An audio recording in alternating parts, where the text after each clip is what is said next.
On the GameFace Footy Show Division 1, 7 teams out of 10 can still make the 5. Trent Dennis Lane kicks 9 as Bond Beach keep their finals chances alive, and a breakout game despite getting beaten for Frankston YCW's Hayden Dos Raphael. It's great to be here at Karingal Football Club for the Division 1 football show for GameFace. My name's Dan Lonigan, with me Chris Holcomb. Welcome, Chris. Good to have you with us as usual. Yeah, good to be here, mate. And also Blackers, Tony Black. G'day, Blackers. It's great to be here, Dan. And hey, these club rooms are fantastic, Dan. They are. You should have seen what they had before here. It was unbelievable. Oh, terrible. The club rooms, it's a credit to what they've been able to do here. The club rooms that they had up until last year were club rooms that when I was playing under 10s for Frankston Rovers, we were using those change rooms. Fantastic in here now. Fantastic. Well, it's good. I mean, I did say to you boys last week that Bomb Beach was still a chance. Yeah, you did. Well, do you think they are? No. I mean, you don't think they are? Oh, look, they've got We'll talk to Steve Hughes shortly. They've got to beat the most informed side in the comp at the moment, in Pines, in the last round. Bombers will be the first ones out this week when they lose to Sereno. So it'll come down to that YC Mount Eliza game. But they're in with a chance. Mathematically, they are, right. mate. Mathematically, they are. Well, they need a big percentage booster against Seaford, don't they? Well, they've got to get that percentage booster, and if they get that, that'll help their percentage because it's under 100 at the moment. That's the big issue. But they're 2 points behind Seaford, so percentage won't matter. It's the game Mount Eliza versus YC, that last one, and then Pines versus Bomb Beach. So they've got it up against them. They're a chance, but... Well, on form, you couldn't pick YCW, could you? I mean, they were pretty ordinary last week. I know they had 22 scoring shots to 20, 3-19-37. Yeah. They'd kicked 1 goal up to three-quarter time, and our special guest, Dos Raphael, will talk to him about that as well. But, I mean, that's ordinary from Pines a are the team like YCW. informed side of the comp at the moment, aren't they? Jeez, they've turned it around. The last 3 weeks have been phenomenal. Since you wrote them off, Yeah, which 100%. was fantastic. And I 100%. reckon Paddy Swain has used that as ammunition. Oh, look, their attitude from that week, or that patch before, to this 3-set block they put in is amazing. I still reckon they were playing pretty well before then. The 2 weeks before then were quite good. I mean, I saw them against EDS. They lost. And they probably should have won 12-17-89 to 14-6-90. That was on a Sunday, wasn't it? 29 scoring shots to 20. I mean, they were the better team all day. And then they took on Mount Eliza and were probably the better team for 3 quarters. And Mount Eliza finished... Well, they played pants, Chris. They finished all over them in the last quarter. They outplayed them for 3 quarters. I know you've got to play 4 quarters of footy, and they did not score in the last quarter on the weekend, but they've done the damage early because they're blowing teams away. If you blow teams away, it puts you in a good position. Reality is that they are going great guns, and they look like they're going to get their... Well, they're going to get the double chance by the looks of it, how things are going. And then it's all going to come down to... Can they win it?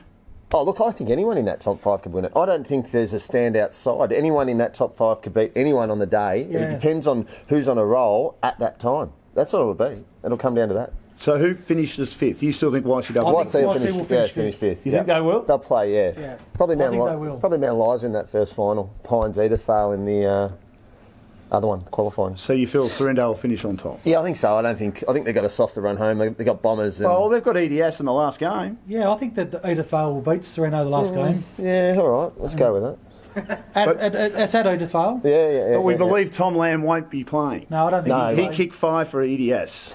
He was good. We were excited when we heard that he was coming into the side last week, and he didn't let us down. My understanding is that Sandringham had a week off. He was available. Yeah.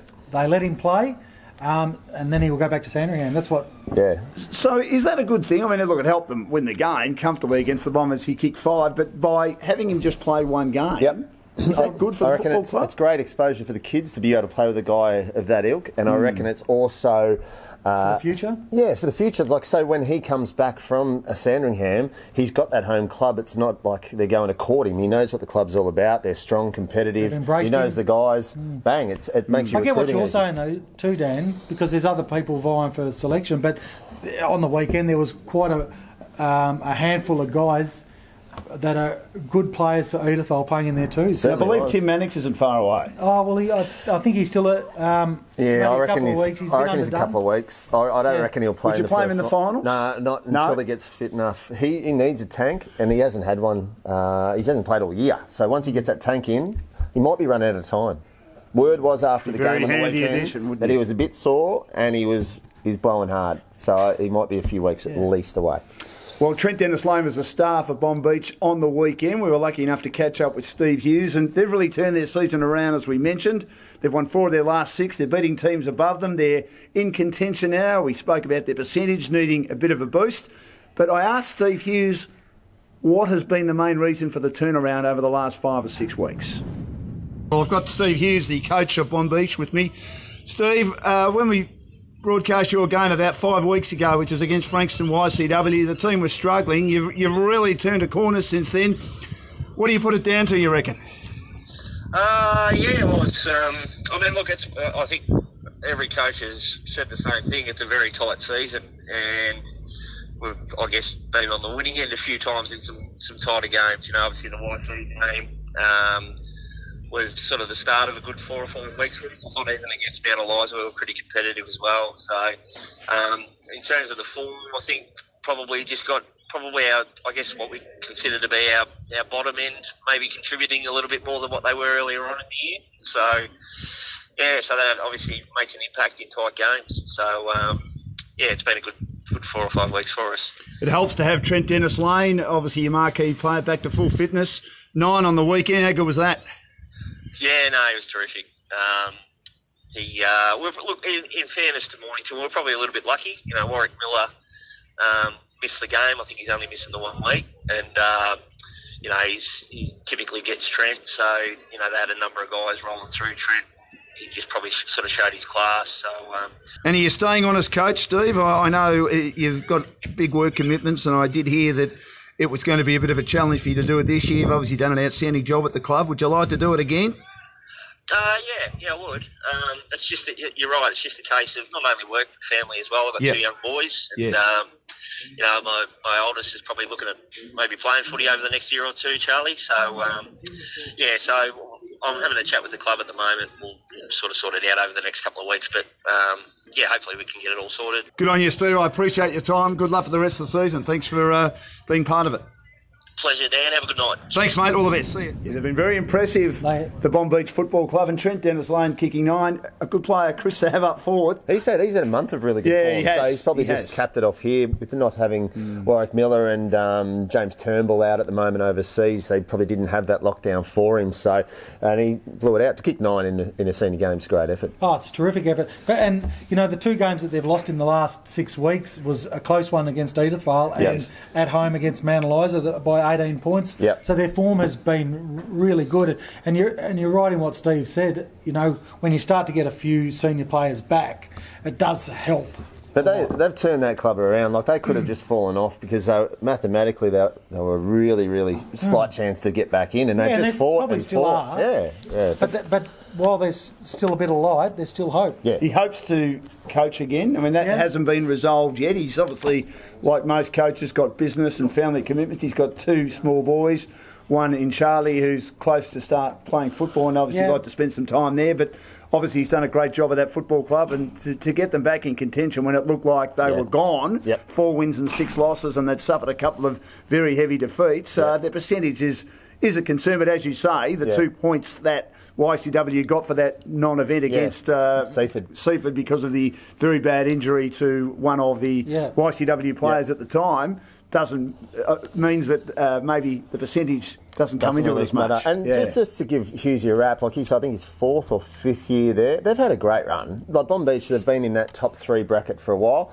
Yes. They're probably stiff not Played off last year. Yeah, they're probably stiff not to pinch one over that time. Yeah, the Edithvale one. 2013. I don't know if Hughes was there, but it might have been his first year. But yeah, that was Cappy. They've had a couple of they've had a couple of really good sides, and he's done a great job. Certainly has. Now we'll take a break, and we'll be back with more on the GameFace Footy Show. And our special guest is going to join us, Hayden, but he's better known now as Dos Raphael, one of the good young players playing some great footy for Frankston YCW, thanks to the Frankston RSL. Frankston RSL, Frankston's function and restaurant specialist.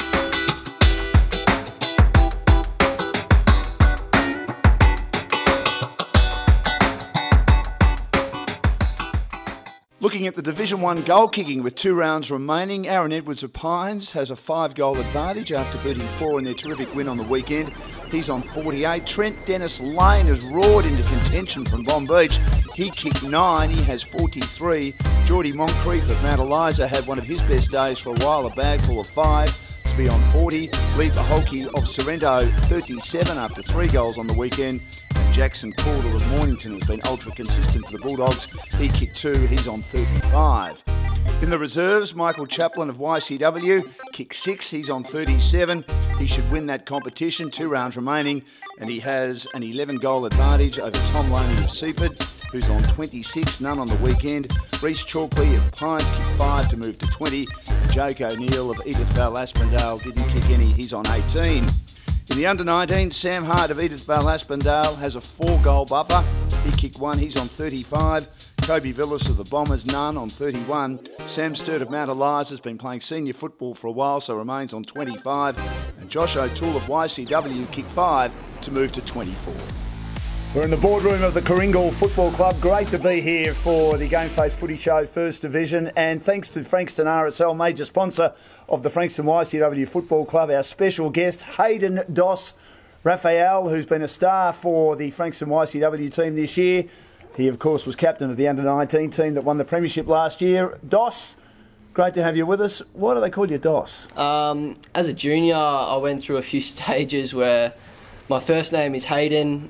It turned into Hey Doss on a school camp in Year 11, and then just miraculously turned into Doss during footy.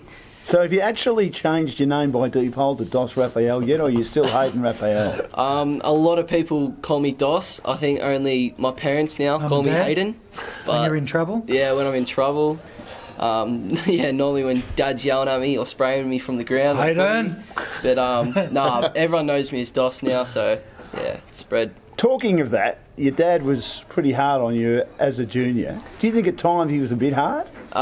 He was very strict, but he knew when I had my faults in footy and he knew when I had my positives. Normally when I had my faults, he'd take me down the driving range and take all my frustration out there, but I think as I developed through the years, it's worked. He's obviously been a lot harder. With your football, would he talk to you on game day or on the way home and talk about your deficiencies on that game, or would he be up front and into you while other people are around?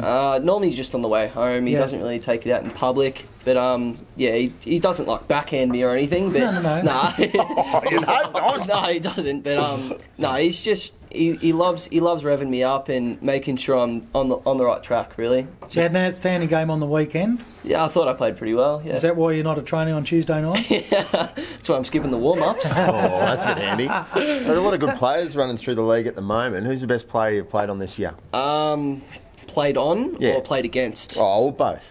Well, the AFL players through Trent Dennis-Lane and Aaron Edwards, they're just phenomenal players. They're so fit, and you can see why they've gone through the AFL stage period. But I think I probably don't have a hardest player to play against. It's more just the team in general. I think Edie Asp was a massive game, and that really tested me on that day. Yeah. But it was just really good to get a win that day. That was a great game of footy. Yeah, it was. Yeah. Yeah, you said up until three-quarter times it was in the balance, and it was just that last quarter that YC were able to get momentum and really clear away. They missed a lot of goals in that third quarter from straight in front that they should have nailed and would have had you on the back foot, but missed up the other end, bang, there you go. You've got some work to do. It wasn't a good performance on the weekend. 3-19 to 10-10. The Pines team did not score in the last quarter, and you guys finished okay, but for 3 quarters to kick just 1 goal would have been a real cause for concern. Oh, it was. I guess you can't really blame injuries and people coming in and out of the side. It's more just the simple things like kicking in front of goal and just going through the motions at the moment with warm-ups and all that kind of stuff. We're just struggling a little bit, but there was a lot to take away from the game, a lot of positives, and all you can do is just Pines take are playing hits. wonderful footy at the moment, boys, and we'll talk about that later on. I think they are playing really good footy. Well, they blew you away early. I mean, what was Cappy's message at quarter time, Dots? I mean, 5-6 to 3 behind. You guys your feet had hardly hit the ground, and they were 5 goals up on you. Was it wind or not? A bit. It was a little bit of a breeze, but we knew they were going to come out with a fast start, and they were going to come out hard, and we just didn't retaliate to that. We knew we had to, but we just couldn't keep up with them. They were really strong in the forward line, and their midfield is just elite at the moment. Yeah, they've been doing that to sides flat out in this little run that they've had, is just jumping out of the box and going. Yeah, Frankston. Oh, they made a mess of Frankston. Yeah, exactly. So you've got a couple of games left. You're obviously still a chance of playing in the finals. Got a lot of experience. I'll be there, mate. How confident are you you'll get there? I mean, Chris is 100% confident. You obviously need to improve on what you produce on the weekend, though. Yep. We're really positive with the team and the balance that we have. Obviously, with people coming in and out of side, it does make it a little bit difficult, but we have belief that we will get there with a strong 2 performances in the next 2 weeks. Wallace got concussed the week before, so he'll come back this week, won't he? He should, along with Scooter as well. What about BJ? Where's he at the moment? VFL. Yeah? Yep. That's been hard, hasn't it? I mean, as you said, you've had a lot of players come in and out. But it's also good for the football club that they're getting recognised, whether it be at Frankston, whether it be at Richmond, etc., with Credlin. So, I mean, that's a feather in the cap for the football club, isn't it? Yeah, it is. With all these players coming in and out of the side, the balance does make it hard. But with Credlin and all that going up, they're obviously getting the experience and all that kind of stuff through VFL, and it also gives me a chance to prove myself as well, which is really good. But it also gives people like that, but you've got Ongarello and the Barrys and all that, the experience that those guys can generate to people like yourself is second to none. Yeah, it's really good. I think this year, for me, coming first year into seniors, so I think I've only played 4 or 5 games in the 2s as well. But just as a first year coming up, it's really good for my development.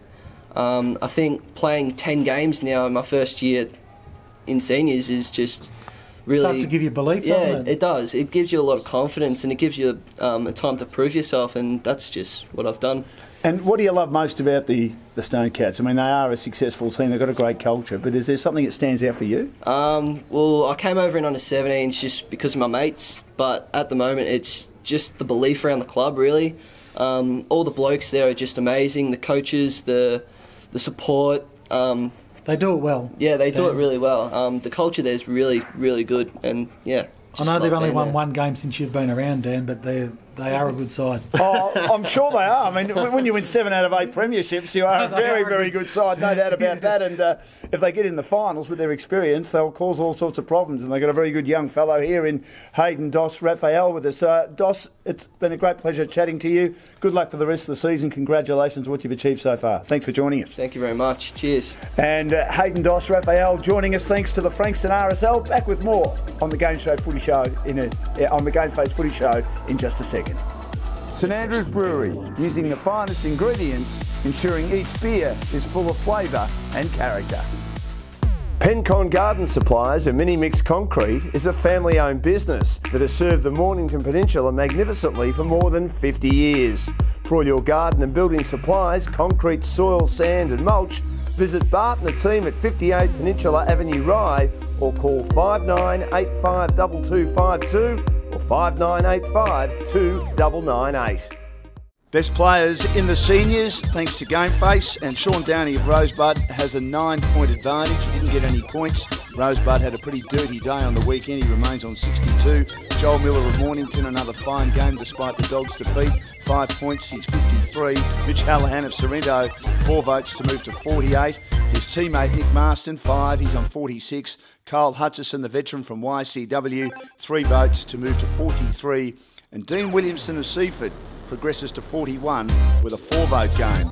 In the reserves, Jacob Beggs of Pines leads by 6, 1 vote on the weekend, he's on 50. Ben Sharman of the Bombers, 5 to go to 44. Trevor Madison of Sorrento, 5 to move to 39. Isaac Drinkwater Coates of Rosebud, none, remains on 38. Jared Douglas of Bond Beach, it's pretty tight in the reserves, none, he's on 36. Luke Black of YCW, also on 36, didn't get any votes on the weekend. And the same can be said for Ed Ellis of Rosebud, and he remains on 35. In the Under-19 Best Player Award, thanks to GameFace, Ryan Rose of Mornington, 5 votes to move to 43. Joseph Ryan, the Bombers, 6 votes, takes him to 40. Cole Daff of Seaford, no votes, remains on 40. Ben Ward of Edithvale, Aspendale, no votes to be on 37. Talking of it being tight, extremely tight in the Under-19s. Nick Sakalis, 1 vote from Rosebud to be on 37. Lyndon Friccar of Seaford, no votes, stays on 36. Quentin Newton of the Bombers picked up 4 to move to 35. And he's also joined on 35 by Caleb Douglas of YCW after a brilliant 6-vote game. This is the GameFace Footy Show, Division 1 live at the Karingal Football Club. These brand new club rooms. Wonderful to be here. Now, guys, before we look at the team of the week for Division 1 with Chris Holcomb and our tips and who we think will finish top 5 with 2 rounds remaining, the AFL are starting to trial these interesting proposed new rule changes, including, as we can see on the screen now, the increase in the size of the defensive goal square. Now, I quite like it, although I still believe, gentlemen, that the coaches will be working very, very hard to make sure there's a spare man. But because, yeah, well, depending on the size of the ground, that there is a spare man, I think they need to increase the size of the shortest kick from 15 metres to 20 metres. If that's the case, there'll be someone in the back pocket close to the 50-metre line, and a ground like Mornington, it might even be past the 50-metre line. It doesn't look outstanding, but I think that it might open the game up a little bit, particularly inside the defensive 50. It might open the game up a bit, but I'm a traditionalist. I think that the traditionalist or traditionalist? There's an L in there. Oh, is there? Yeah, there is. Yeah. Oh, well, we'll get I understand where you're coming from. They're always complicated words. Oh, they're very complicated words. Peter Piper picks a pickle. That's complicated too, Blackers. I'm happy with that smaller square. I am too. What the AFL are trying... I'm happy. What the AFL are trying to do is fix their rubbish that they got going on. If you take this into local football, you go to Mornington, you go to Chelsea, you go to Edithvale, you go to Seaford, all right? And you're kicking the ball from there. You're hitting centre half back. So you've got a shot at goal if you hit a target. That's just ridiculous.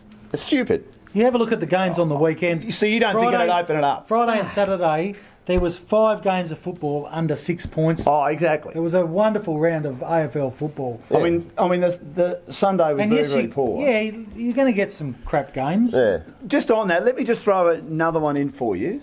I'll be the devil's advocate here. Do you tongue twister? Or? No, it won't be a tongue twister. Do you think the Andrew Gaff incident would worry parents? Well, you're going with Gaffy, have you? I don't know if it'd worry parents in the fact that if he was I think parents would be disappointed. If he was a brute. But he's played golf with him on the Friday. He's just turned around. I don't know what happened. Well, that apparently is not the case. West Coast Eagles put that out there, but that apparently is not the case. Well, Gaffy's not the scariest bloke going around. I don't know if he'd be too frightened walking past him on the field. I reckon that Dan, he's tried to punch him, right? But I don't reckon he's tried to inflict the pain that he's had. We know there's a lot of junior football clubs in this region. It's fantastic. And it's great. So you guys aren't worried that one punch from a player who's not known for that sort of violence on the football field isn't going to make parents think, I don't want you to play anymore, whether you're a male or a female? Oh, I started in the mid-'80s, and from what it was then... I thought you were a bit younger than that, actually. Sorry. I look a lot younger. Let's write that down. My first game was 1978. Did you play, Dan? I played left, right, out, in the under-10s. What about I was that bad I couldn't get a game. What about those goal squares, Dan? Would you be able to kick the distance? No, certainly not. No. That's why you never have me kicking out. I set up 2 goals in a match against St Damian's playing for Ivanhoe. Oh, yeah, and we were coached by a female. I was playing. Oh, okay. We won the game to go top of the ladder, but then they dropped me before the finals because there were certainly 20 better players than me. You would have Long time ago, boys. 40 years ago. I think what's happened I think that all competitions have really cleaned up, and you don't get that anymore. No. And I mean, he'll copy 7 weeks, Dan, and If it was a thug who had repeated incidents and it was an issue, but I think Gaff's he'll just cop that and move on. All right, well let's look at the team of the week. I'm very interested in this because I can see that you've got some new players in this team, Chris, and you might for once maybe get some criticism of your team. Well, I don't mind that because I'm rewarding people who are in form and teams that are in form at the moment. Good. So there'd be a few Pines players, I reckon, that would come to this side. And I've been on the phone to the coaches of the games that I didn't get to on the weekend just to touch base. So I knew what I was going. So we're going to start in the back line with Lewis Smith from Pines, first time this year. Boswell, Byron Barry. Marston, he's having a good year. He's having a cracking year. He's a ripping player. Meehan in for his first one at centre half back from Edithvale, O'Hanlon Edithvale. Centre lines are Downey, Mitch Hallahan, Joel Miller, who was second best again on the weekend. Gee, that's a good Can I just say centre about line, Mitch isn't Hallahan just while we're going too? I think he's taken over from Aaron Edwards as the marquee player in the comp. I reckon that if you used to go and you watch Aaron and you go, oh, geez, that's fantastic, and I'll appreciate that. I reckon going to watch Mitch at the moment, the way he's playing, is just putting bumps on seats. And we might have talked Very about good it, player, like isn't he? a lot of players that come straight back from AFL football find it hard to adjust, but because of the type of player that Mitch Hallahan is, he's really adapted a lot quicker than a lot of the outside runners. Contested ball freak. Yeah. He's marvellous. Forward line, I just snuck Dennis Lane in there with his 9. I was thinking just- put him on just the bench had to get there. in, yeah. Moncrief's back in at centre half forward. Tap Scott on the other flank. Verma, Bon Beach, he's been playing some great footy since they've been back in. Edwards, Fox, Rux, Henry, Monaghan, best on ground again at Edithvale. Yeah, he was. He'll go close to the medal. I reckon him and Mitch Hallahan will be. What about Sean Downey? They but just haven't won enough they haven't won games. enough games, Yeah, I don't think. yeah. But Monaghan and Hallahan, I think, will be fighting it out. Hutcho's in there as well. Interchange. Williamson from Seaford, James Hallahan's back in from Sereno, Sutton, Scanlon, Landry from Mount Eliza's in for his first one of the year. He's playing some good footy, and Marshall from Pines. That's a terrific Lockie team of the Marshall, week. that's Lockie Marshall, great, yeah. That'd be very hard Good on you, to beat. Hulks. You finally got it right, Thanks, mate. Thanks, I appreciate that. We'll see. The trolls will be out there and have a crack, but we'll be right. Well, what about tips this week? Second last round. Ooh. Last week wasn't a good week for me. Blackers. I couldn't tip my hat. Well, It was a good week for We told Blackers. the Bombers were finished, mate. You went out on a limb. Yeah, I wasn't convinced about Edith Vale Aspendale. Yeah, well, you are now. I am more convinced Beautiful. about Edith Love Vale it. Aspendale. Thank you. But as I said, I couldn't tip my hat. Okay. So Blackers had a good week, and I had a bad week. And we'll see what happens this week. Mornington against Pines. You'd expect Pines to win and Pines. win quite comfortably. Yep, Pines, get on the train. Yeah, we've all picked Pines. They're playing some Great wicked stuff, football. Pines. Now, I'm going to stick with the Bombers. I don't know why. I think Sereno will beat them. But I'll stick with the Bombers because I went with them originally thinking that they still had a couple of good performances in them. But I don't know where those good performances are now. Sereno are playing Sereno reasonably last well at week, the moment. Dawes didn't play, Swartz didn't play for them. And Bombers had Harnett too. He will go back to Alex Frankston Harnett VFL. played last week, and Dolphins don't play again this week, Chris, so Harnett would play, which might even allow Jake Batchelor to come and play for the Bombers. Whether he does or not, it's early in the week. Yeah. Gee, it'd be a handy addition if they could get him to play. It would be. He blokes on Mount Eliza, eh? Mount Eliza against Edith Vale Aspendale. Well, again, I'm not sure with the way Edie Ass played last week, but it'll be an interesting game of footy. Troy Shannon against his former team. I think that there's Mount Eliza will have a lot of the VFL players available. Yeah. If Frankston don't play, which I don't think they're playing this week, Mount Eliza will have some of those guys available. These are the two teams that are going to shape the finals where people finish, because you got Mount Eliza on Edithvale, and then next week Edithvale got Sereno and Mount Eliza got YC. Yes. So those are two huge games for both of those clubs, and that'll work out who's going to get the double chance, finish on top, 4th, 5th. I'm big week for Mount Eliza. I'm just pulling the splinters out of my backside because I'm very unsure with my selection. I was more sure last week. Frankston YCW against Rosebud. Well, we think Frankston YCW will win easily. Yep. Disappointing last week, Rosebud and Adrian McBean's last home game as coach, with Nick Jewell taking over next year. Bon Beach got off to a cracking start. Well, Bon Beach, they need a big percentage booster. I mean, I did ask Steve Hughes about that, and he did say, I'm not too worried about a percentage booster. I'm more worried just about the 4 points. But I mean, they need to get their foot on the accelerator and really help their percentage. So we expect Bon Beach to win that. Whether they do remains to be seen. But if they don't, well, with the greatest respect to Seaford, have been playing okay footy. Yep. Well, they don't deserve to be in the mix. Up until three-quarter time last week, They were pretty good. They were good. And I know that Sereno kicked with the breeze in the last quarter, but Seaford were right in that game. But that's been Mornington, Seaford and Rosebud all year. They've been thereabouts. There haven't been many blowouts, but they just have to lack that class to get over the line. And they obviously need to work on that in the off-season. At this stage, it looks like Seaford will go down to the second division with a couple of rounds remaining. So at this stage, we think the top 5 will be, or certainly, Chris, you think the top 5 will be in this order: Sorrento, Edith Vale, Aspendale, Pines, Mount Eliza and Frankston YCW. Blackers, you believe it'll be Sorrento, Edith Vale, Frankston, Mount Eliza and Pines. I'm already starting to look like I don't know what I'm talking about, because I've got Edith Vale Aspendale finishing 4th, but they had a win last week, which will certainly help them, even though the percentage is not great. Sorrento, Mount Eliza, Pines, Edith Vale Aspendale and Frankston YCW. If you're a good judge, as many people are in this competition, forget about me. We've all picked Sereno to finish on top. But I think that Edithvale will beat Sereno in the last game. Do you? If Edithvale beat Mount Eliza this week, then they'll finish top. You're right. Yeah. Yep. Gee, that'll be fascinating, won't it? We look forward to it. The next 2 weeks will be sensational. We thank you for joining us here at the Karingal Football Club, the Division 1 football show. Back with more Division 1 football next week. May the best team win.